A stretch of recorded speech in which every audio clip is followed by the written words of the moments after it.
নদীর ধারে ছোট্ট গ্রামটা, সেখানে থাকে হারু।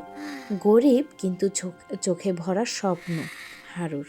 হারুর বাবা নৌকা বাইতে কাজ করত। একদিন ঝড়ে নৌকা ডুবে গেল। বাবা আর ফিরে এলো না।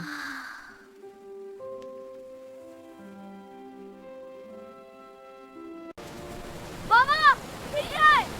না, তুই কোথায়?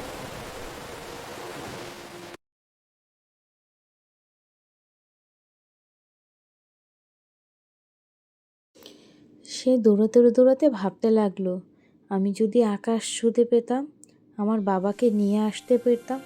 সে বসে বসে কল্পনা করছিল। মা সারাদিন অন্যের বাড়িতে কাজ করে। হারু একদিন নদীর ধারে বসে আকাশের দিকে তাকিয়ে থাকে। সে ভাবে, মেঘগুলো কি বাবার মতো দূরে কোথায় হারিয়ে গেছে? অনেক দূরে মেঘগুলো। আমি যদি মেঘগুলোর মতো বাবার এত দূরে চলে গেছে, বাবাকে যদি কাছে পেতাম, আমি অনেক খুশি হয়ে যেতাম। মেঘগুলো কি বাবার মতো দূরে কোথাও হারিয়ে গেছে? হয়ে যেত।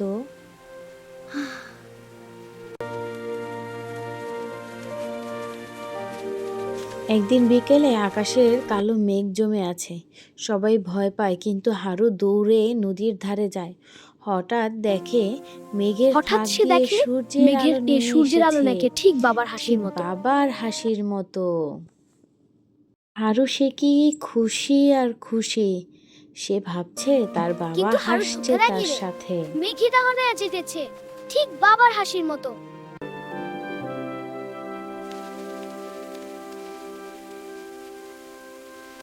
পরদিন গ্রামের সবাই দেখে নদীর জল বেড়েছে, মাঠে ফসল ভালো হবে।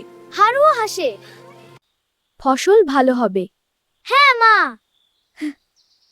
তাদের সংসার এভাবেই চলে যাচ্ছে। মা আর হারু তারা নিজেরা একা একা করে আস্তে আস্তে হাসতে শিখে গেছে। আর ওর গল্প জানতে সাবস্ক্রাইব করো, আর ওর গল্প জানতে সাবস্ক্রাইব করো।